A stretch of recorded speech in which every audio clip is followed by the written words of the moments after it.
Welcome to The Gap, where it's our mission to bridge the gap between training and on-field performance. I'm Brett Hart, owner of Hitman Performance. And I'm Dan Labadia, the owner of Jack Javelin. Hope you guys enjoy the show.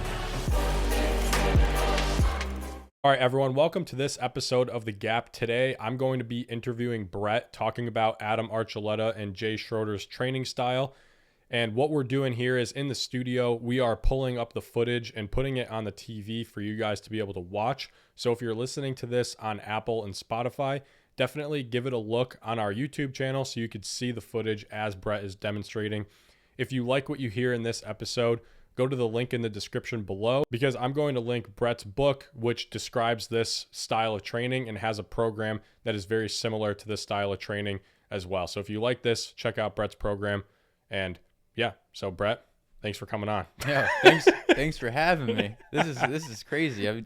You're not used to being interviewed on a podcast. Usually I'm the one doing that, and this is still our show, so I think it's funny that we're doing that. But yeah, well, I mean, I think that it's part of the gap too. We're trying new things. We're still figuring this out.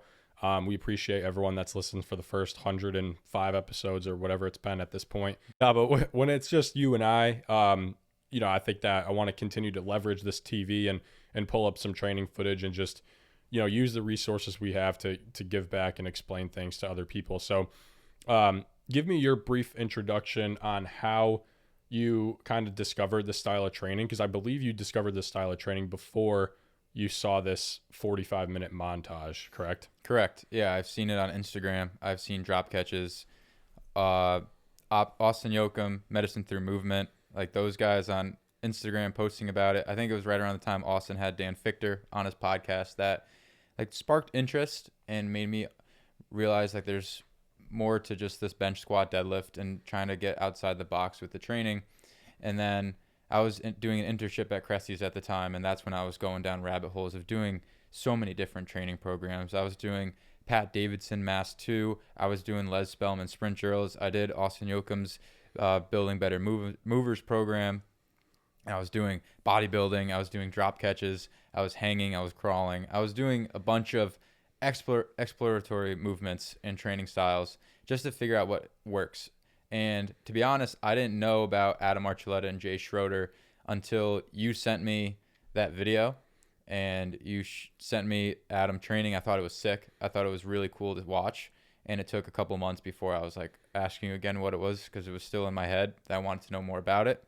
And then finding out workhorse, lock and read, which we were talking about with Coach Saz, and going down the DB Hammer rabbit hole, who still no one really knows who that is, and figuring out the training style of training the nervous system and figuring out how the brain is more involved. And that's what I'm really into right now is like the whole, if you haven't noticed with the last couple of guests in the podcast that we've been talking about the neurology side of things, and then doing a deep dive on Jay Schroeder's work, what he did to make Adam the freak of training that he was, and to be dominant in his pro day and figure out, all right, how can we structure this program? What works? What really doesn't? How can I make this into something that a lot of people can do? And I think that's what we're going to talk about today is if you should be doing it and what Jay believed is what the foundation of movement actually was. Yeah, and I think that, what you said about the foundation of movement is really important because, do you know how old Adam was when he started this training style? I believe he was 19. I believe he worked with Jay and for 5 years. Like his 5-year plan was like he didn't care how good he was in high school.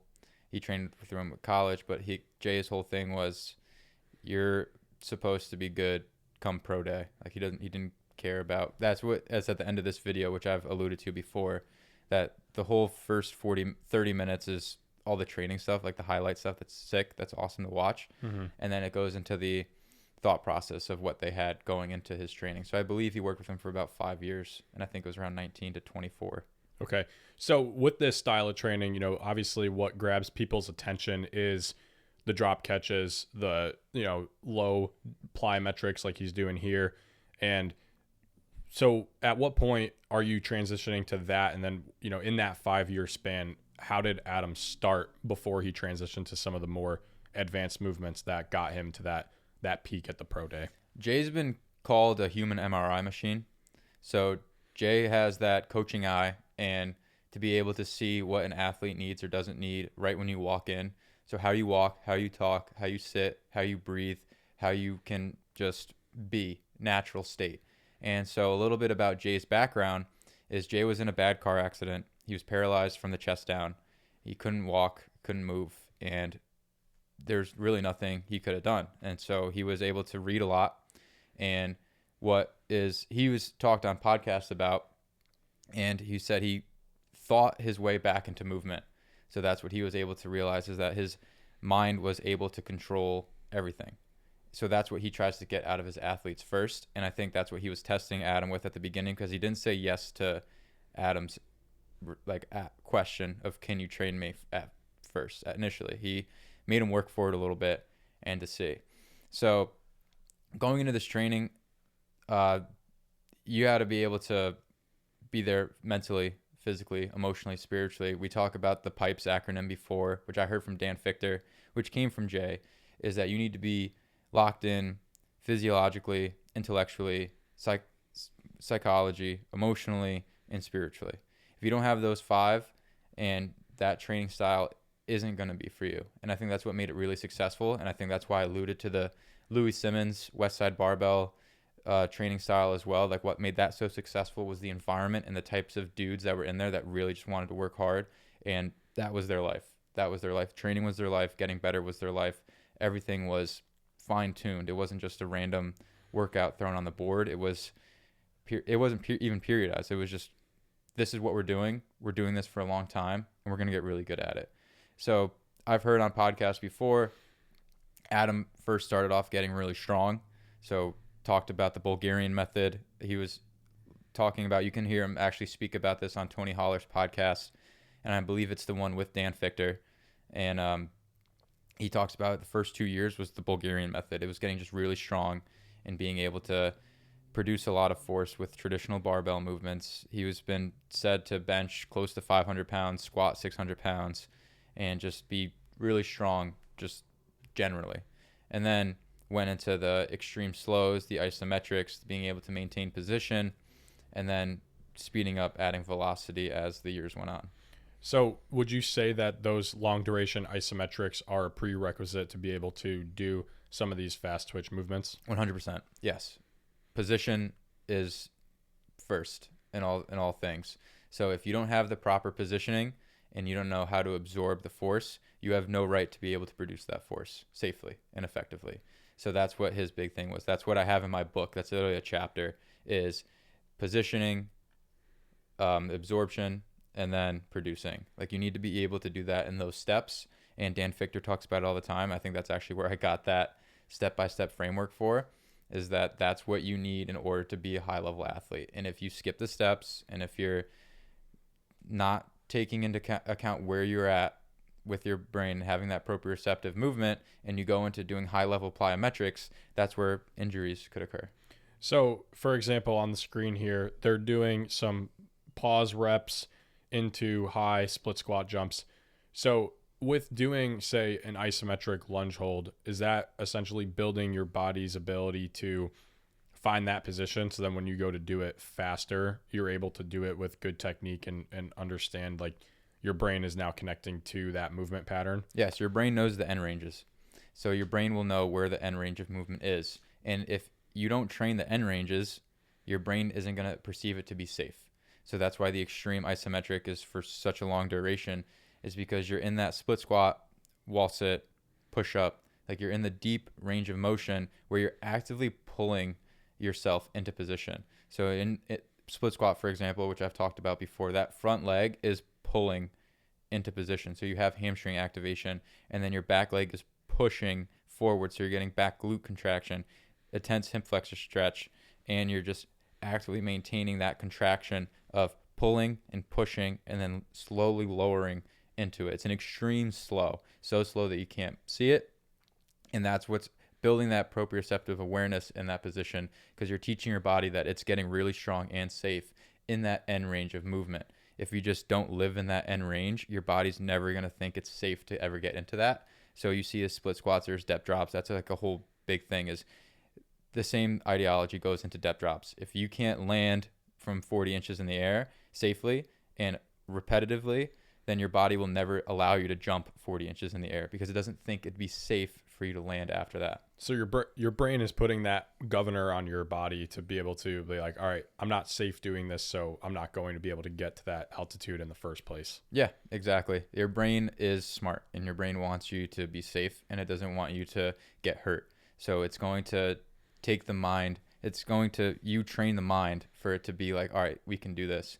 And something that is like we were talking with Sas yesterday. That's why it's in my head. Is once you get good with that movement and you can do it a couple times, it's like a 40-inch step drop, 45-inch step drop, and to be able to stick it, you do it over and over and over again to ingrain that into your head. Something that I never even really understood is because a lot of people will use like depth drops. There's like 3 sets of 5, for example. Like these guys could be doing close to 200 reps in a workout of it. Yeah. Like, so like that's, and then Dak, like we see him do his impulse training all the time. It's reps of the same thing.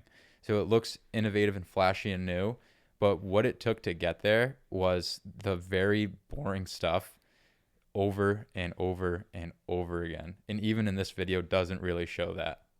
So right here on the screen, they're going into the advanced altitude drop. So at what point are you treating this like all right, I'm going to do say 10 really high ones versus 200 medium height ones? Like what's the, is there like a progressive overload that goes into that type of thing? Or is it like more of just, Monday you'll do it this way, Thursday you'll do it that way? I think it determines on the athlete. Damn, look at how high he is. Yeah, he's probably 6 feet in the air. I think that's what they say in the video. I think he's around 6 feet in the air from when they jump, and he's able to stick the landing. So I think it's athlete dependent on like what you need. So that's where like an assessment comes in. If a person needs higher volume, low impact, and to be able to repeat the repetitions, which I think a lot of athletes do, because I think a lot of athletes don't get a lot of high volume plyometrics or depth drops just in general. I think a lot of coaches err on the side of caution, and myself included, because plyometrics are very central nervous system taxing.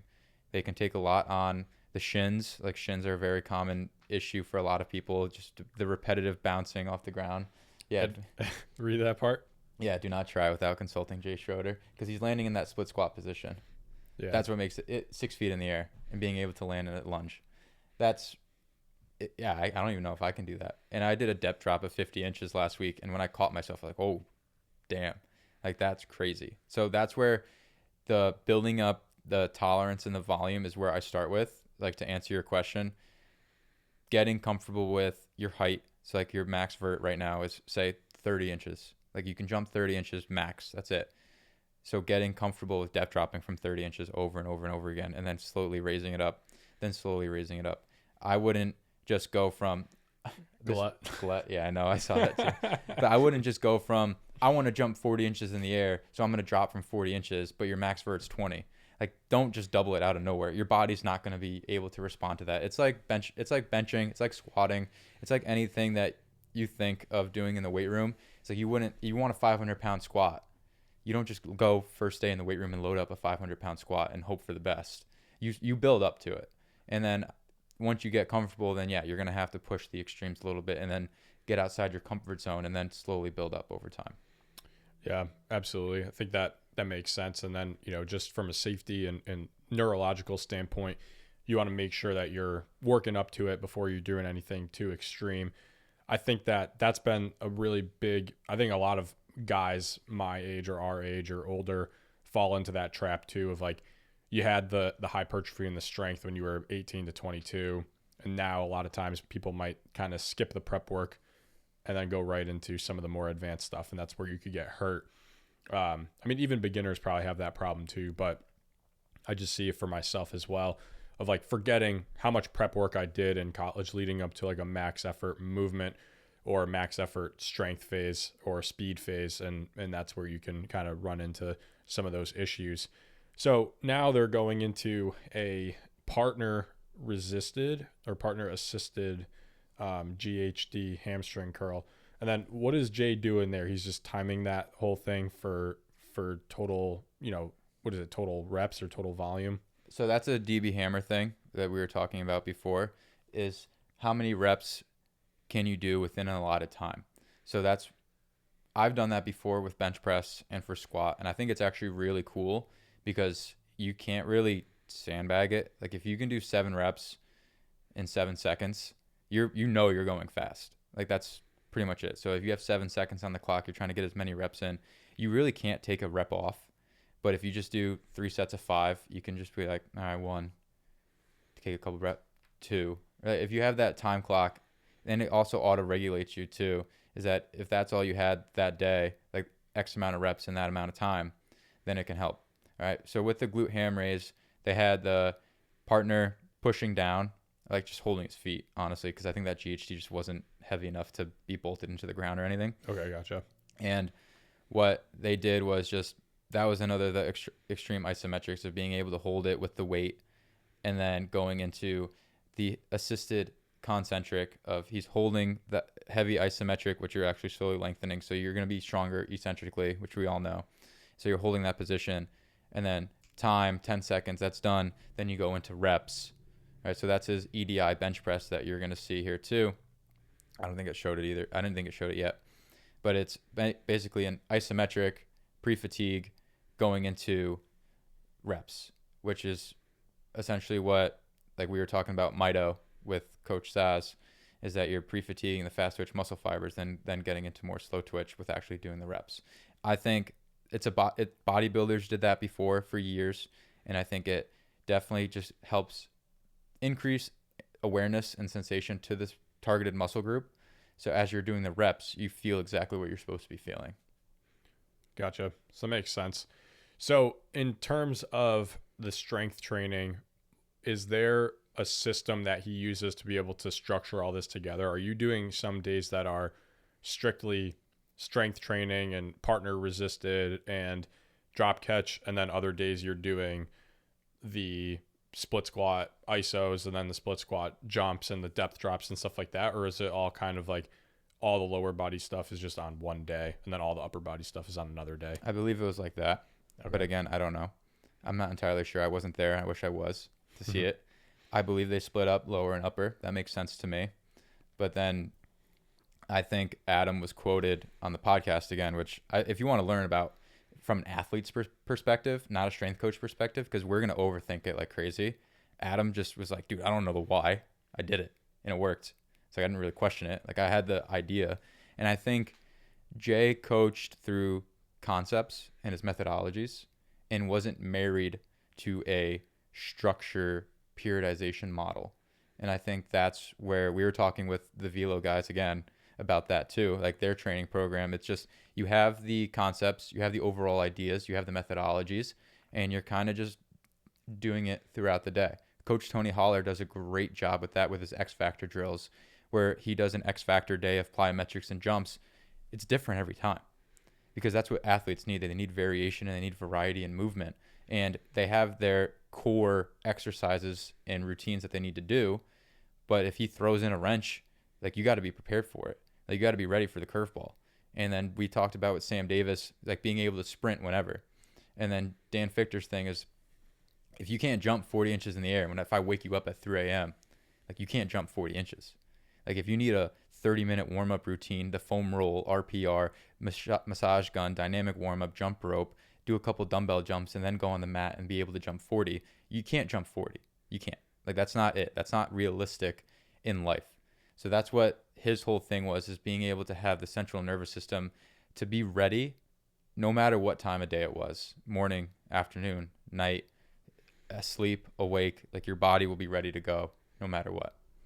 So what value is there in actually being able to warm up as fast as possible versus having to take 30 or 45 minutes to warm up? Because I know you touched on it briefly, but would you argue that some people have a different philosophy than just, putting a lot of weight in the ability to warm up quickly?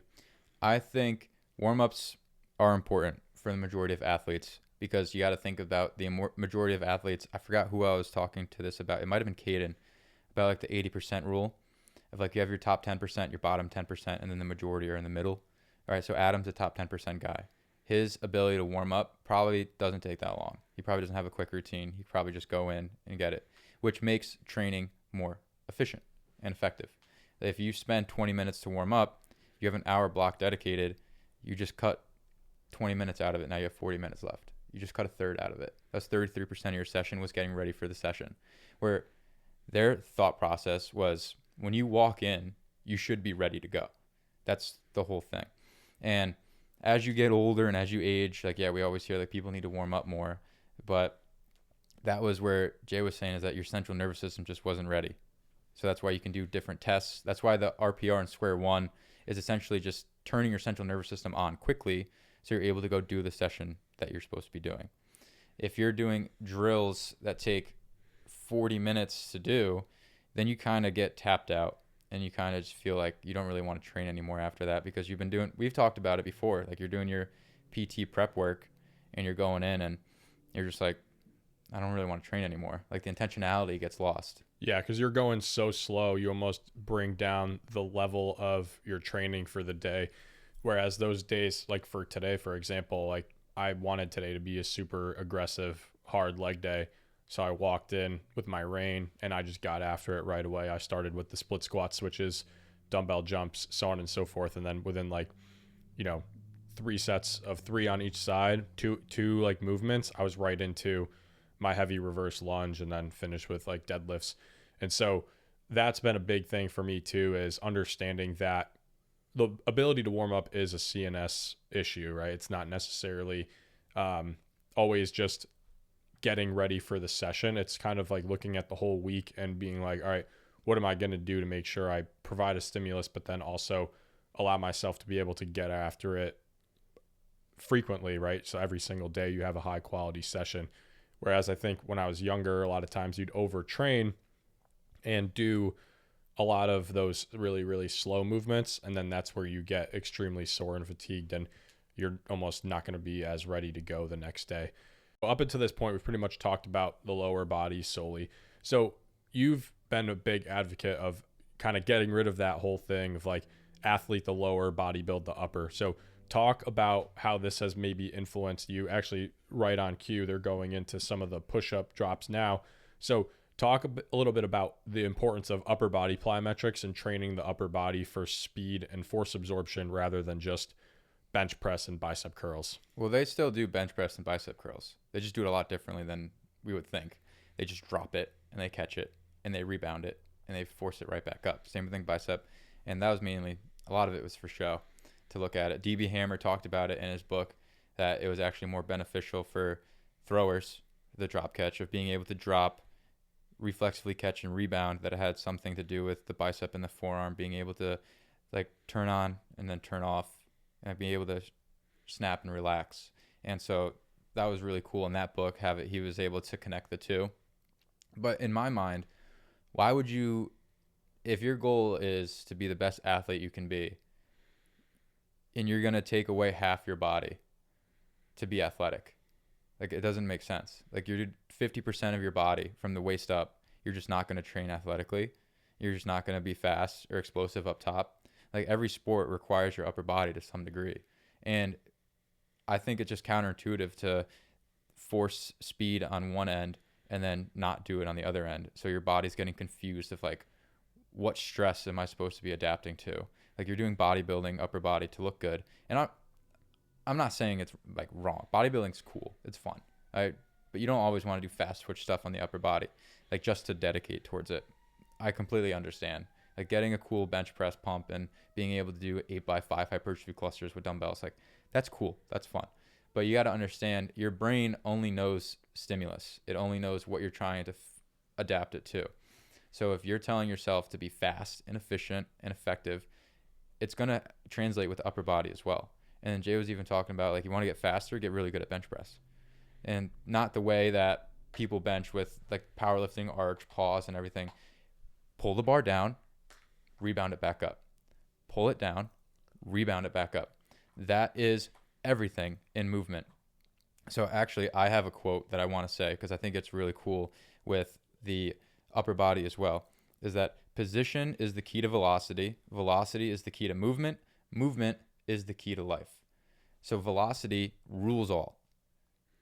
It's very important to do that with the upper body, all right? Because if you just don't do it, you're missing out on so much. I think you're just missing a ton of adaptation and athleticism negating that part.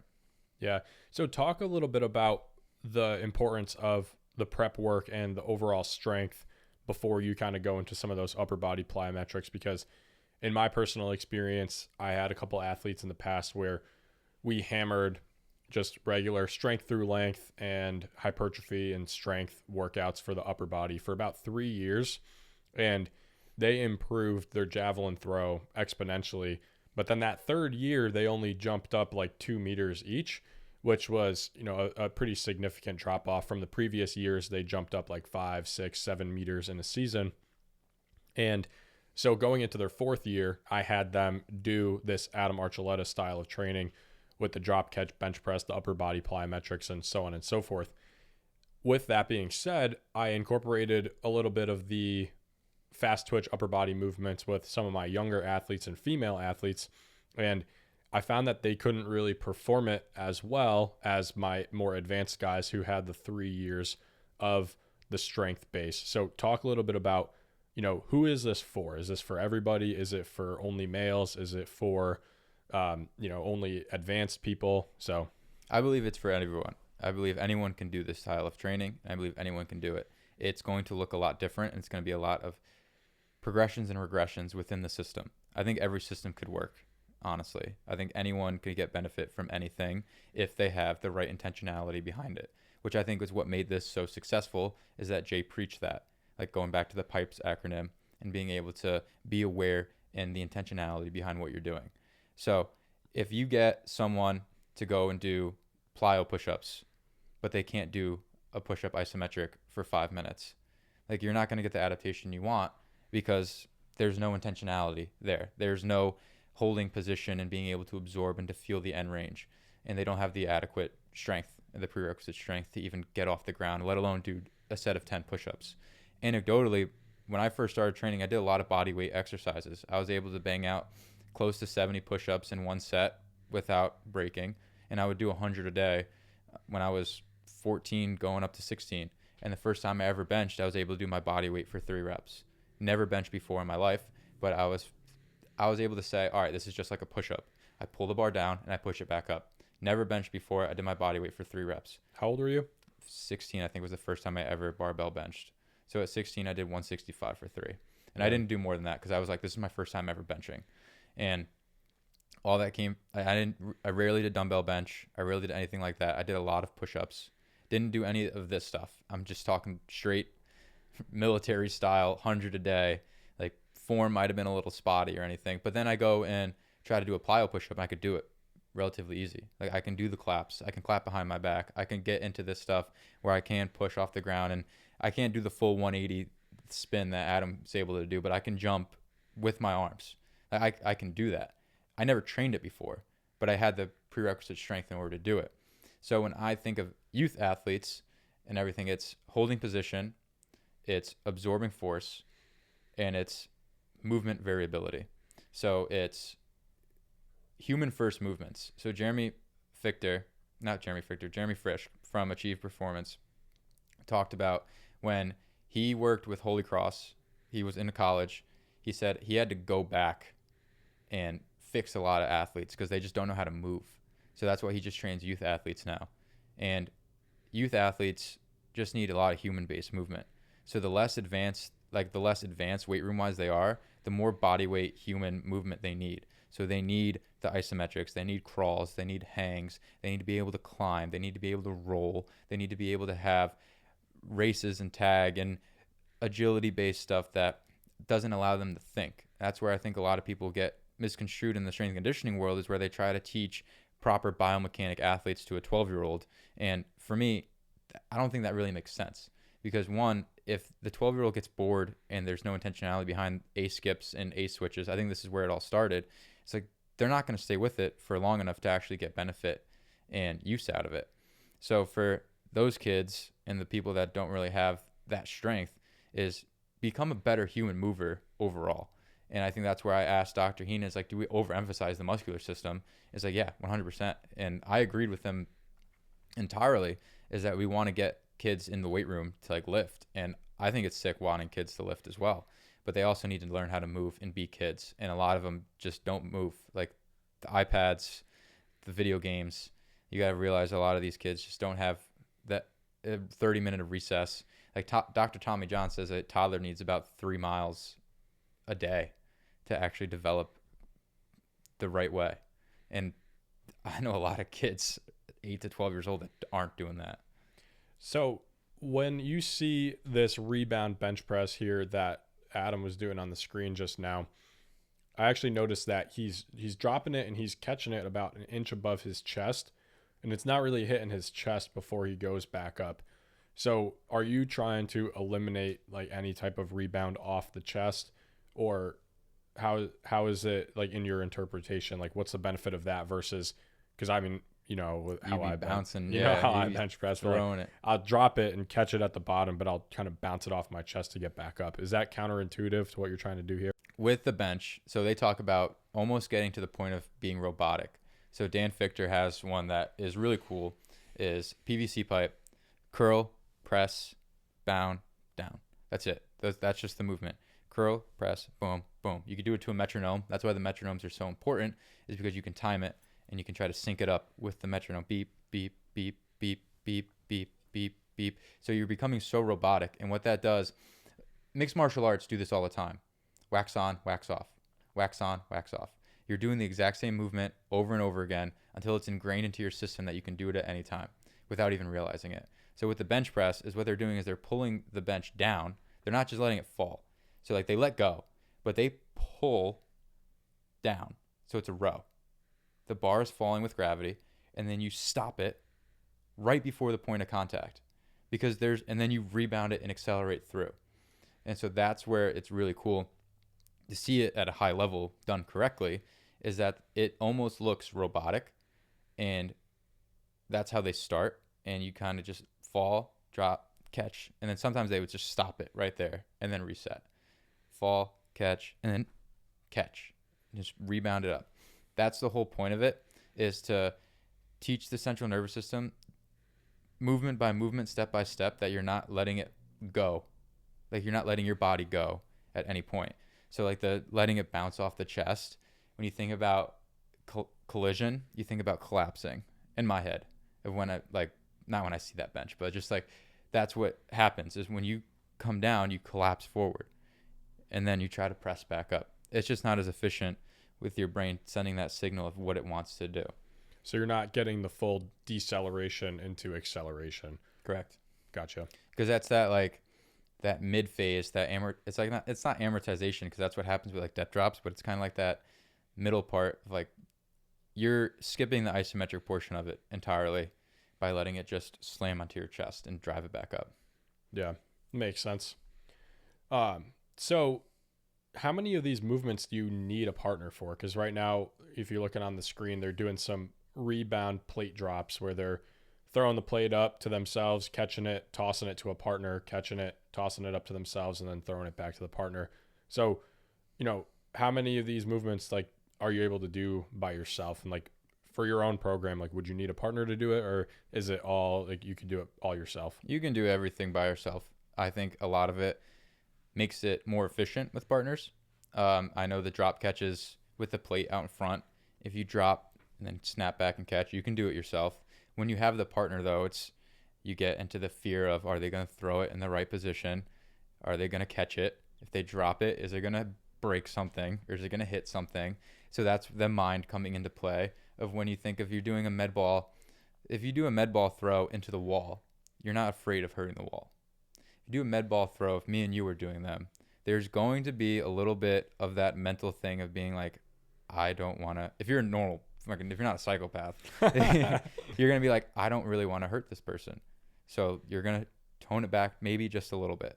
And then the other person has the tone of being like, oh shit, here it comes. So I really have to absorb this ball. And like, there's more force into it.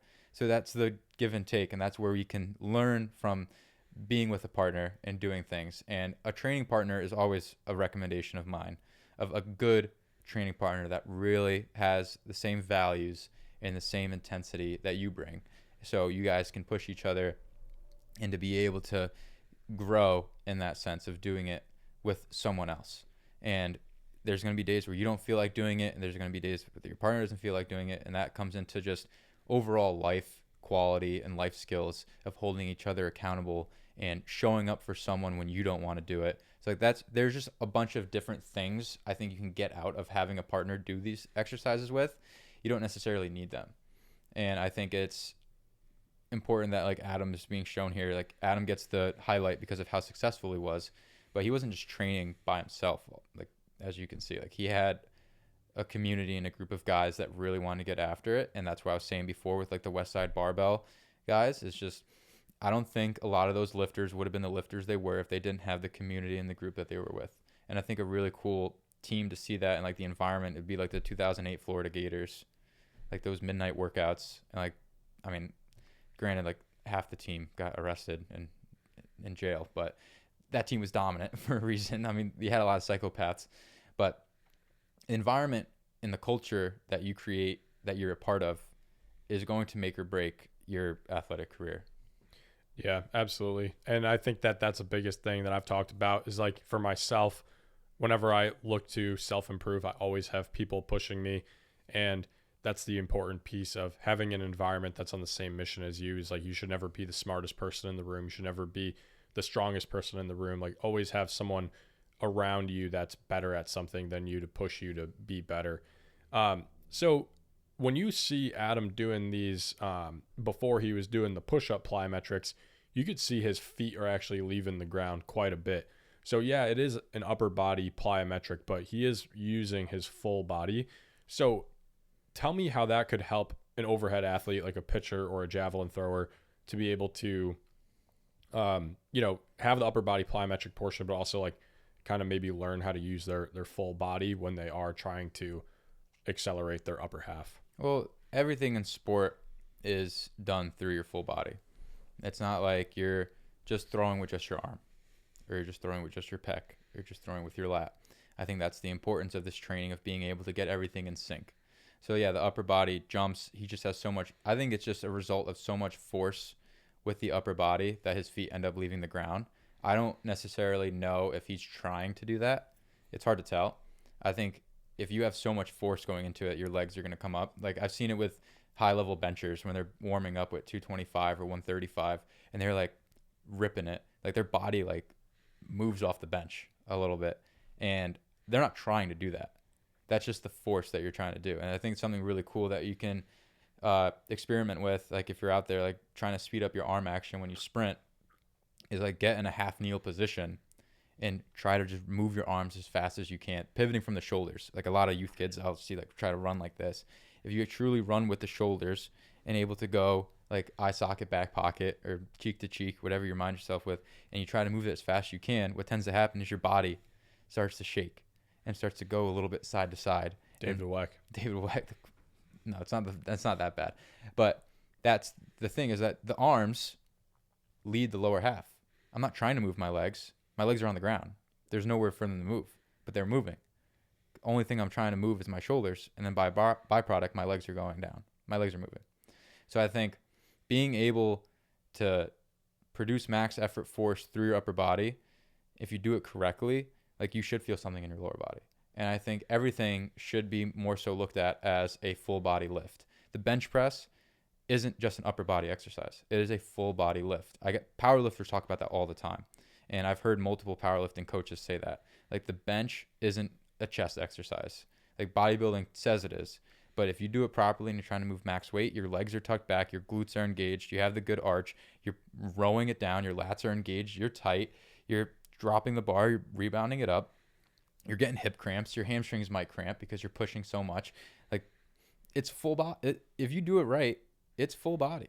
And that's everything. That's the deadlift, that's the squat. Like yeah, the squat is legs, but if you have a weak upper half and you have a weak trunk, you're going to collapse. So, and if you have weak back, you just can't hold the bar. So everything that we do is full body. And I think that's where my thing of not bodybuilding the upper, or getting out of the bodybuilding mindset. And yes, it's cool to just focus and isolate a muscle and burn it out and get a pump. That's sick. It's great. But for overall athletic performance, that's not how we move.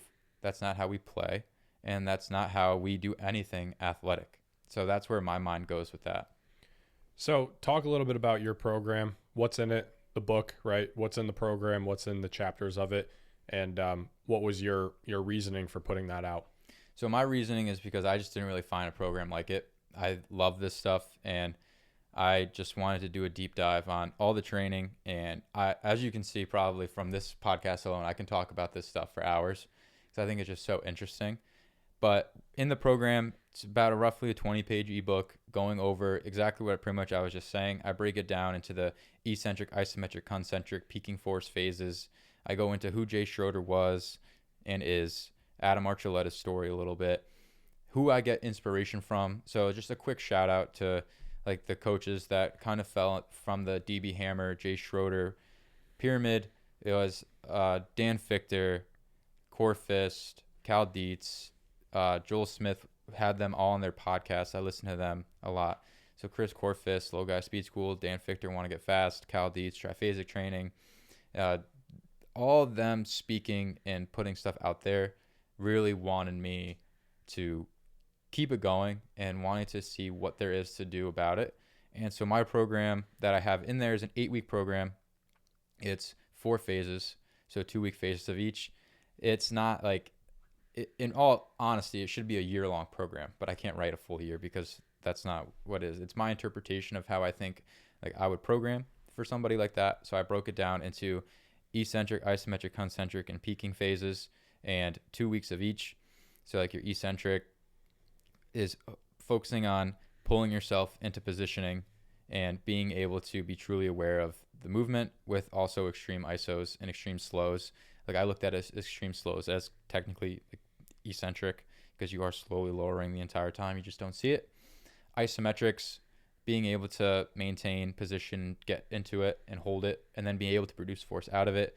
Concentric, just purely try to move it moderate loads at max capacity and max force.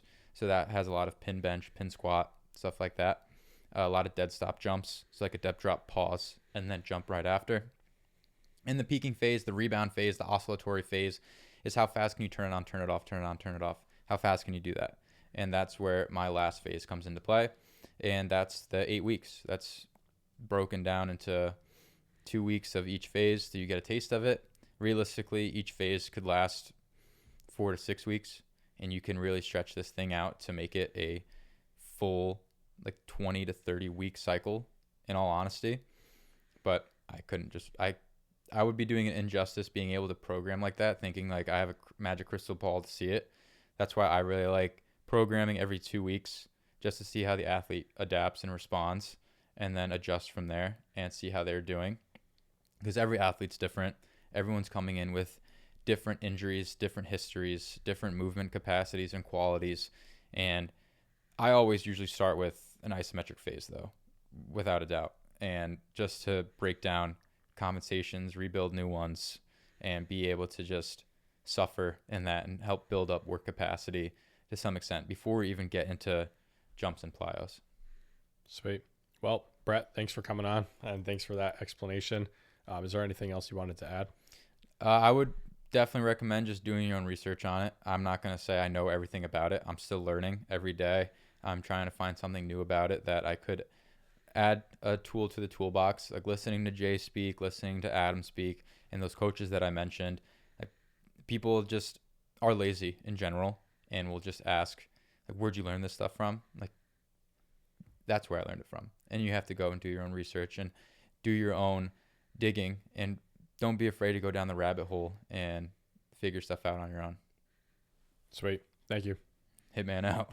Thanks for tuning in. And if you enjoyed it, please leave a 5-star rating and review and share the show, because the only way that this show grows is if you like it, share it, and tell your friends and family about it. New episode every Monday.